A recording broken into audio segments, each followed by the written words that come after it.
Komið þið sæl. Björt framtíð kom inn á þing í alþingiskosningunum 2013, hlaut 6 þingmenn kjörna. Síðastliðið ár hefur fylgið minnkað jafnt og þétt í könnunum og nú tvísýnt hvort flokkurinn nær mönnum á þing. Við ætlum að ræða við formanninn Óttar Proppé stöðu flokksins og stefnumálin fyrir komandi alþingiskosningar.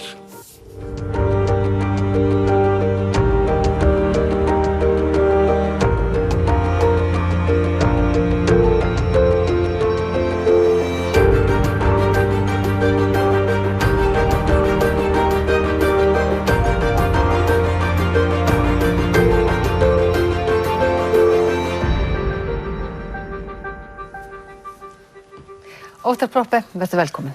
Takk fyrir. Það var skipt forystu hjá Bjartri framtíð í fyrra og talað að vandi flokksins sem endurspeglaðist í lágu fylgi væri forystuvandi.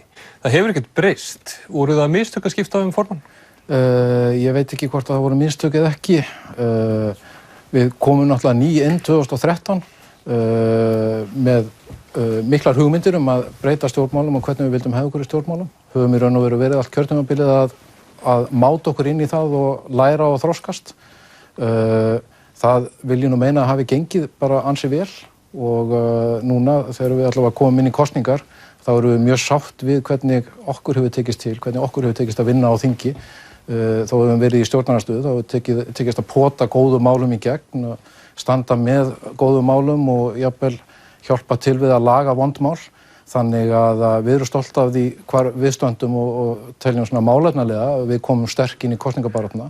Við höfum fundið fyrir því núna undanfarið að þrátt fyrir lélega mælingu í könnunum síðasta árið, 2 árið, þá núna upp á síðkastið þegar við höfum fengið meiri tækifæri til þess að tala málefnin, að þá hafa tölurnar verið að rísa jafnvel 10% á milli kannana núna undanfarið. Þannig að ég bara mjög bjartsýnn á að við séum örugg inni og við erum bara svona eins og ég segi, við erum hress og kát inn í kosningabaráttuna.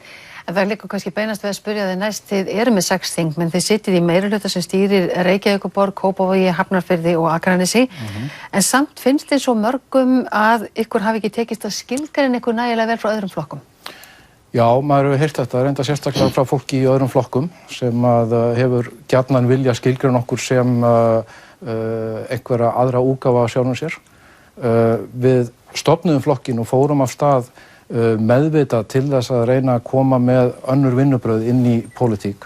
Við stofnuðum Bjarta framtíð ekki sem valdablokk eða flokk ákveðinna hagsmuna, heldur í raun og veru almannahagsmuna. Við lítum á þetta sem þjónustu hlutverk, að okkar hlutverk sé að koma inn og vinna fyrir almannahagsmunum, að reyna að taka pólitíkina niður úr rifrildi sem snýst fyrst og fremst sjálfa sig og yfir í að í raun og veru að ganga til verka og koma einhverju verk. Þið talið það að þið viljið koma til eða nýjum vinnubrögðum, taka upp ný vinnubrögð og talið fyrir því. Samt fylgið eins og það getur verið að sé ekki spurn eftir þeim vinnubrögðum? Já, það gæti verið, ég ætla nú ekki að útiloka það. Ég held að sé nú kannski frekar það að fólk óvant þessu. Það fréttnæmt þegar að eitthvað gerist, þegar að einhverjir að rífast eða takast á. Það minna fréttnæmt þegar að menn ná saman. Það til dæmis tekið til þess þegar maður talar við pólitíkusa út í Evrópu að hér á Íslandi tókst að fá alla flokka á þingi saman að því að endurskoða útlendingalöggjöfina og gera það í sátt. Það í raun og veru einsdæmi en þótti ekki fréttnæmt í raun og veru á Íslandi vegna þess að það voru ekki átök. Átökin einhvern veginn, við erum gíruð inn á að fylgja eftir átökum. Ég held nú að maður heyrir mjög mikið þegar maður hittir fólk og heyrir í fólki að það sé mikil eftirspurn eftir breyttum vinnubrögðum og meiri langtíma hugsun en kannski erum við bara orðin svo óvön því að við erum ekki búin að læra tungumálið til þess að tala það. Rétt í lokin áður við vindum okkur yfir í málefnin. Hver þín skýringin á því að þessi breyttu vinnubrögð skila sér ekki í könnunum? Já, ef ég vissi það, þá var ég kannski búin að redda þessu 1, 2 og. Ég held að það sé ekki bara spurningum okkur og okkar vinnubrögð, heldur kannski líka öðru sem hefur verið í gangi. Við sjáum það náttúrulega að stjórnmálin hafa verið lömuð eiginlega allt þetta ár út af vandræðagangi einstakra ráðherra í ríkisstjórn, út af vandræðagangi hjá einstaka pólitíkusum, einstaka flokkum og svo framvegis og þetta tekur upp það sígur að sér alla athygli og alla umræði í pólitík. Þannig að það kannski eitt vandamáli hjá okkur að pólitísk umræða fjallar allt og lítið málefnin á Íslandi. Tölum þá aðeins málefni. Fyrir hvað stendur Björt framtíð og á hvað ætlið að leggja mesta áherslu fyrir þessar kosningar? Já, við erum frjálslynt miðjuafl. Það verið að setja svona próf núna á neti þar sem eru settir svona ásar og þar sést mjög vel að við fyllum ákveðið tómarúm í íslenskri pólitík sem akkurat á miðjunni í frjálslyndasta kantinum. Við erum opin fyrir alþjóðasamstarfi og mismunandi kúltúrum, fjölbreytni og fjölmenningu. Ég held að núna eins og staðan miðað við það vantraust sem í þjóðfélaginu, við sjáum það á nýrri könnun sem að stjórnsýslustofnun Háskólans að birta, að 2/3 og meir en það landsmanna trúa því að almenningur og pólitíkusar sé að halda upplýsingum leyndum. Við erum að grafa alvarlegum stað í pólitíkinni, þannig að ég held að umbætur og ákall eftir heiðarleika og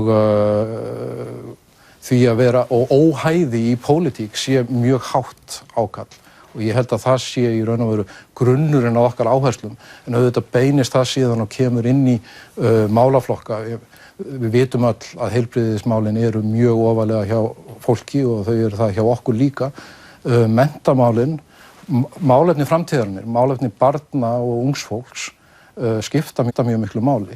Ef við ætlum að byggja upp hérna samfélag þar sem ungt fólk langar til og treystir sér til þess að búa í, til þess að eignast börn í, mennta sig í og starfa í til framtíðar, þá verðum við að hugsa aðeins lengra heldur en út næsta kjörtímabil. Eru þetta málin sem þið ætlið setja á oddinn núna fyrir þessar kosningar? Já, við ætlum að reyna það. Búa til, eigum að segja, samfélag þar sem aðgengi fyrir alla, ekki bara suma. Við þurfum að skoða það til dæmis með arð af sameiginlegum auðlindum, að sá arður nýtist samfélaginu öllu en ekki bara sumum hópum í samfélaginu. Við þurfum að tryggja aðgengi jaðarhópa, þeirra sem eiga við fötlun að stríða, innflytjenda og svo framvegis. Og þetta þurfum við að gera ekki vegna þess að við ætlum að vera góð við þessa hópa, heldur vegna þess að samfélagið verður sterkara ef allir fá að taka þátt í. Við heyrum að þú ert svona almennt að minnast á mjög marga málaflokka en við heyrum það líka að þið auglýstið talsvert í útvarpi þessa dagana og meðal annars eru það boðað að breyta vexti og lægri vexti. Segðu okkur hvað þið ætlaði að gera í þeim efnum? Já, við höfum lagt fram á þinginu á hverju einasta ári frá því að við vorum kosin 2013 tillögu að því að Ísland setji sér gjaldmiðilsstefnu og þetta í raun og veru gert í beinu kjölfari af skýrslu Seðlabankans sem kom 2012 ef man rétt fyrir 11 þar sem horft fram á það að í raun og veru eru tveir kostir, að það að vera með krónu sem minnsti gjaldmiðill í heimi og gjaldmiðill sem hefur verið reiknað út að kosta okkur upp undir 100 milljarða á ári að halda gangandi og halda þokkalega stöðugri ef það ef hún ekki á bakvið norðurkóresk höft eða að tengjast öðrum stærri gjaldmiðlum og þá evran auðvitað lang nærtækust. Þannig að ég held að þú ert að boða þetta í ykkar stefnu? Já, við erum að boða það að við þurfum í það minnsta að skoða þessi mál almennilega, að við megum ekki neita okkur það bara af einhverjum tilfinningalegum ástæðum og við verðum að horfast í augu við það að óstöðuleikinn í íslensku samfélagi tengdur þessum gjaldmiðli. Það að við séum að borga hérna margfalt hærri vexti heldur en í löndunum í kringum okkur, að við séum að kaupa íbúðirnar okkar 3 eða 4 sinnum eða hvað það að þetta kostar samfélagið alveg gífurlega mikið og þetta minnkar auðvitað trú fólks á því að það sé á vetur setjandi í þessu samfélagi og það náttúrulega getum ekki búið við það. En aðrir myndu einmitt segja að nú ríkir mikill stöðuleiki á Íslandi og að sumu leyti og mörgu jafnvel það einmitt krónunni að þakka. Já, hún hefur bjargað okkur eftir að hún hrundi vegna þess að við erum með þessar stóru sveiflur sem að gera það að verkum. Við erum með samfélag sem að virðist hrynja mjög reglulega og gera það á miklu dramatískari og stærri hátt heldur en samfélagið í kringum okkur. Og það auðvitað stór vandamál. Auðvitað gott að hafa sveigjanleika þá til þess að tosa sig upp úr þeirri holu aftur og aftur, en það ekki stöðuleiki. Það í raun og veru ástand þar sem að við erum tilbúin til þess að bregðast við því sem kemur upp, en við höfum enga stjórn á því. Og það eins og ég segi, held ég bara ekki í boði lengur og auk þess erum við allt of ríkt samfélag bæði af sko, við erum eitt ríkasta samfélag í heimi þegar kemur að peningum, auðlindum, menntuðu fólki og svo framvegis og við eigum ekki að þurfa að búa við þetta áfram. En þið viljið tengja krónuna við evru eða skoða þann möguleika, það kannski liggur þá beint við að fara þaðan yfir í Evrópusambandið. Þið eða tala það, þið boðuðu fyrir síðustu kosningar að þið vildu klára samningana og bera undir þjóðina. Hver er ykkur afstæð til þess máls núna? Það talsvert minni áhugi á Evrópusambandið nú heldur en fyrir 3 árum. Já, vissulega. Það kannski hluti af þessum upp og niður sveiflum að við horfum út þegar við þurfum þess en ekki þegar við þurfum þess ekki. Afstaða okkar hefur ekki breyst. Við teljum alla líkur á því að það sé heillavænlegt fyrir Ísland að taka þátt í Evrópusamstarfinu.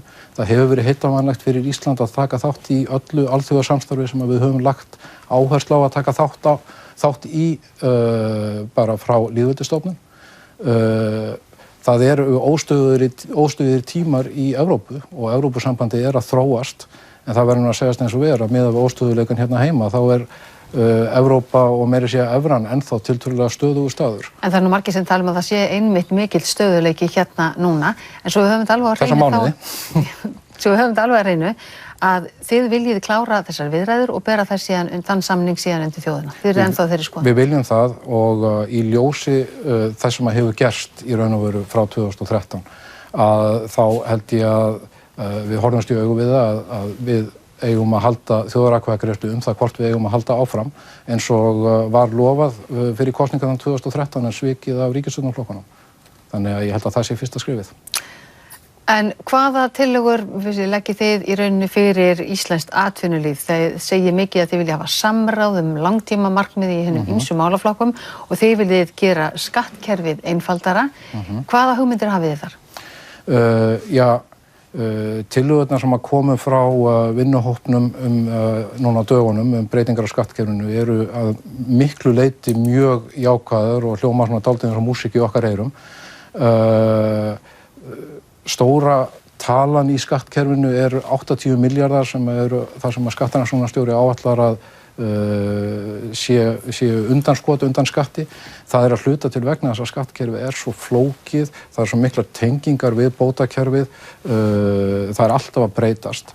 Það mjög mikilvægt að það sé stöðuleiki og fyrirsjáanleiki í skattkerfinu. Við höfum líka talað fyrir því í sambandi við efnahagslífið að við þurfum sterkari og fleiri sterkar stoðir undir efnahagslífið, meiri fjölbreytni í efnahagslífið. Og við höfum í gegnum áratugina byggt okkar efnahagslíf mikið til upp á nýtingu á takmörkuðum auðlindum, á fiskinum, á orkunni og svo framvegis. Núna ferðamennskunni sem beitt í raun og veru á íslenska náttúru. Við þurfum líka að leggja mikla áherslu og meiri áherslu á fjölbreytt atvinnulíf í sambandi við nýsköpun, í sambandi við menntun, menning og listir til dæmis, sem eru geiri sem risastóri í íslensku efnahagslífi, hefur borið okkar hróður út allan heim, en við höfum í raun og veru ekkert eða lítið sem ekkert sinnt og þurfum að gera betur. Og bara eitt lítið dæmi þetta tryggingagjaldið sem var hækkað snarlega í hruninu til þess að bregðast við ástandinu á atvinnumarkaði. Það hefur ekki verið lækkað aftur. Það leggst auðvitað mest á þá geira sem að kalla á mikinn mannskap eins og til dæmis hugbúnaðargeira, hugverkageira og svo framvegis, á meðan hann leggst síður á þessa geira sem að nota minna mannskap. Þannig að við þurfum að hugsa þetta líka þessi kerfi okkar út frá því hvernig við viljum breikka atvinnulífið, ekki bara hvernig við viljum viðhalda því sem til staðar akkurat núna. En viljið þið opna á möguleika til fjölbreyttari rekstrar fyrirkomulega þá í sviðum atvinnulífsins þar sem hefur kannski verið takmarkað fyrir þann möguleika áður eins og til dæmis í skólakerfinu eða heilbrigðiskerfinu að einhverju leyti? Það ekki sérstakt keppikefli fyrir okkur, en við þekkjum það í heilbrigðiskerfinu á Íslandi og meira Það að segja einkarekstur í heilbrigðiskerfinu og skólakerfinu ekki sérstakt keppikefli í ykkur? Nei, það ekki sérstakt keppikefli, en við þekkjum það bæði í heilbrigðiskerfinu og líka í skólakerfinu að fjölbreytt rekstrarform, þau eru möguleiki á því að vera með fjölbreyttari kerfi og meira val. það þarf ekki endilega að þýða einkarekstur sem gróðarekinn. Við trúum ekki á það að sé tekinn gróði út úr opinberri þjónustu, út úr heilbrigðisþjónustunni til dæmis. En við sjáum til dæmis bara mjög vel heppnaða rekstur hjá sjálfseignarstofnunum eins og bara Grund og DAS sem að hafa Grund búið að vera í heila öld. En almennt hafnið við einkarekstri í heilbrigðisþjónustunni? Við höfnum sem sé því að heilbrigðisþjónusta sé rekin í gróðaskyni. En það þýðir ekki að hún þurfi öll að vera rekin af ríkinu eða öll í einu ríkiskerfi. Við teljum að það þurfi líka aðhald sem að það einn af vöndunum á Íslandi að Íslandi svo lítið að við höfum tendens til þess að vera með eitt af öllu og það hefur ekkert til þess að spegla sig í ekkert aðhald og við þurfum að handvirkt að passa upp á það alveg eins og við gerum í samkeppnismálum. En eru þið þá á móti því að opna hér einkareknar hvað heitir það, heilsugæslustöðvar eins og verið að gera hvað mánaðamótin kringum áramót segir? Nei, við erum ekki á móti því. Einkareknar eða svona samvinnureknar heilsugæslustöðvar hafa reynst ágætlega.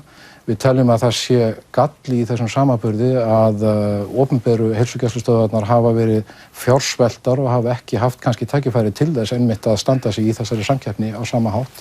Við höfum séð að opinbera heilbrigðiskerfið hefur verið fjársvelt á sama tíma og það hefur verið mikil bólga í hinu einkavædda ef við köllum það sem svo. Okkur fannst dálítið skrítið þegar það var tekin ákvörðun að fjölga heilsugæslustöðum að þær yrðu settar í útboð en að heilsugæslunni í Reykjavík væri ekki gert kleift að taka þátt í því útboði eins og öðrum en nei, við erum ekki á móti því. Við ætlum að spyrja það næst út í búvörusamningana, við getum ekki sleppt þér án þess að ræða þá. Já, þið voruð eini þingflokkurinn sem lagðist alfarið gegn búvörusamningum, höfðu ekki erindi sem erfiði, Alþingi samþykkti síðan töluvert breytta búvörusamninga. Hvað viljið þið í stuttu máli gera í staðinn? Við lögðum fram frávísunartillögu á búvörusamningana þar sem við lögðum til í raun og veru að þeir samningar sem voru komnir inn yrðu sendið til baka og það yrði farið í breiðara samráðsferli heldur en var á baku þessar samningar sem voru komnir inn til þingsins. Gildandi búvörusamningar yrðu framlengdir 1 ár í viðbót og síðan yrðu fleiri teknir af borðinu. Við vorum að gagnrýna það að samningarnir voru gerðir í raun og veru á milli landbúnaðarráðuneytisins annars vegar og hins vegar samtaka bænda.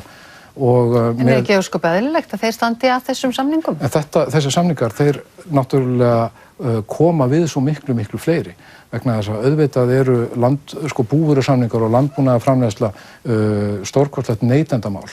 Auðvitað þetta stórkostlegt umhverfismál og það að ríkið skyldi ekki nota og viðhafa samráð við sín eigin apparöt eins og landgræðsluna, eins og umhverfisstofnun, að það skyldi ekki hafa verið horft sérstaklega til samkeppnissjónarmiða og svo framvegis, gagnrýndum við og við teljum að það sé bæði sé það ekki gott að fara af stað í svona stór kerfi án þess að allir þeir sem að máli komið að borðinu, það býr til það býr til vafa að kerfið sé fyrir alla, það býr til áhyggjur af því að það sé að þjóna minni hagsmunum frekar en stórum hagsmunum og síðan þá teljum við og maður heyrir það á bændum, við höfum verið kölluð síðan á fundi með bændum sem hafa verið mjög upplýsandi. Það eru mjög margir bændur sem telja að það sé verið að loka þá áfram inn í lokuðu kerfi sem loki á nýsköpun í matvælaframleiðslu og svona festi marga bændur hreinlega í fátæktargildru sem við höfum áhyggjur af líka. Er þetta þá eitthvað sem þið viljið taka upp eftir kosningar? Hafið komist þið í aðstöðu til þess? Já, samningarnir eru undirskrifaðir og samþykktir af Alþingi. 19 þingmenn samþykktu þá. Það eru endurskoðunar ákvæði eftir 3 ár, þannig að ég held að það sé mjög mikilvægt að reyna að nýta þau 3 ár og ég ætla ekki að gera lítið úr því að þær breytingar þó að vera allt og litlar sem að þingið gerði og náði samþykkt þær eru flest alltaf til bóta en þær eru náttúrulega bara allt lítil hænuskref og skrítið að ákveða að gera samráðið eftir að búið að staðfesta. En þið mynduð allavega fengið umboð til þess að setja þetta mál á dagskrá? Já, við myndum absolutt gera það, en við myndum ekki vilja mæta og koma með okkar ríkisútgáfu af einu réttu samningunum, heldur myndum við vilja opna á þetta breiðara samráð og ná einhverju niðurstöðu úr því sem að, eins og ég segi, flestir allavega gætu sætt sig við. Það hefur mikið verið rætt almannatryggingakerfið og málefni, til dæmis bótaþega fyrir þessar kosningar. Er eitthvað í því og kannski málefni fjölskyldunar sem að þú og þið viljið breyta? Já, fyrst myndi ég nú vilja breyta bara þessari orðanotkun að tala bætur. Ég tel að laun til aldraðra og laun til öryrkja séu laun en ekki einhvern veginn bætur. Það er mjög mikilvægt að við hættum að hugsa þetta sem einhvers konar ölmusu. Mér finnst ekkert skrítið að aldraðir og öryrkjar og aðrir hópar sem hafa orðið eftir í þessum uppgangi sem hefur orðið síðustu árin. Styðjið þið þar með hærri greiðslur til aldraðra og öryrkja? Ekki spurning. Við tókum þátt í því með öðrum stjórnarandstöðuflokkum að leggja til að greiðslur til aldraðra og öryrkja myndu hækka í takt við lágmarkslaun sem breytingatillögu við síðustu fjárlög. Það var því miður fellt en við styðjum við þá og þá hugsun að þeir sem eru bundnir launum sem að koma í gegnum þessi kerfi að þeir nái og haldi í við lágmarkslaun. Okkur finnst það eiginlega bara spurning mannréttindi. Þetta kostar úr talsvert, vitið þið hvaðan hægt að fá peningana? Þetta kostar, það kostar líka að lækka skatt á eins og var gert núna á þessu kjörtímabili. Hvernig ætlið þið að fjármagna þessar breytingar sem þið skattalækkanir sem að nýttust fólki sem voru á þingmannalaunum best.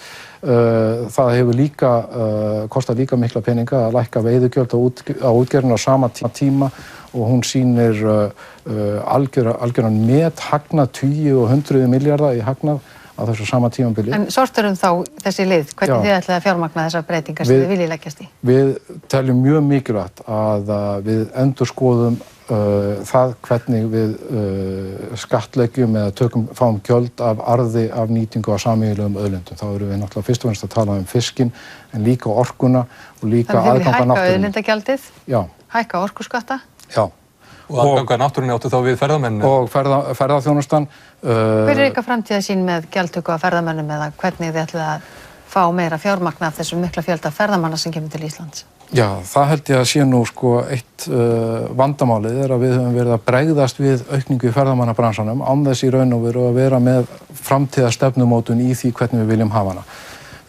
Við teljum að gistináttagjaldið sé mjög hagkvæmur skattur. Vandamálið við hann er að hann er svo lágur að það fer stór hluti af honum í að innheimta hann. Það má vel hækka hann og jafnvel hugsa hann sem prósentu frekar en fastatölu og hann er alveg tilvæðan til þess að einhverju leiti allavega að láta hann renna til sveitafélagana. Vegna þess að mörg sveitafélög verða fyrir í raun og veru mjög miklum kostnaði og álagi á sín kerfi af mikilli ferðamennsku en fá takmarkað tilbaka.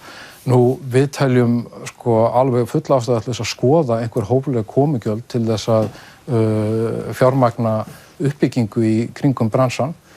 En síðan auðvitað, þá skiptir mjög miklu máli en nú stundum talað að við fáum tekjur og skatttekjur af umsvifum, af því að það sé nóg að gera og fjölbreytt og lifandi atvinnulífi er auðvitað mjög mikilvægt. En þið útilokið ekki komugjöld af ferðamönnum? Við útilokum þau ekki. En örstutt að lokum, með hverjum getið þið helst séð fyrir ykkur að vinna eftir kosningar? Við höfum nú sagt að við viljum láta eins og aðrir málefnin ráða þar. Við höfum átt í mjög góðu samstarfi við aðra stjórnarandstöðuflokka á þingi á þessu kjörtímabili. Við höfum líka átt í góðu samstarfi við stjórnarflokkana í sömu málum á þessu þingi. Við erum í meirihluta með öllum flokkum sem eiga sæti á þingi nema reynda Framsóknarflokknum og það eru meirihlutar í sveitarfélögum sem hafa gengið mjög vel og verið uppbyggilegi meirihlutar. Þannig að þið útilokið ekkert samstarf? Jú, ég held að ég geti útilokað fyrirfram samstarf við Íslensku þjóðfylkinguna og við útilokum samstarf við þá flokkar sem að ala á hatri og mismunun en að öðru leyti þá látum við málefni ráða. Óttar Proppé, formaður Bjartrar framtíðar, takk fyrir komuna hingað í myndverið. Þessi lokið í kvöld. Á morgun þá mætir formaður Húmanistaflokksins í forystusætið. Við minnum á að alla kosningaumfjöllun RÚV má finna á kosningavefnum ruv.is/x16. Þar er líka hægt að taka kosningaprófið. Verið sæl.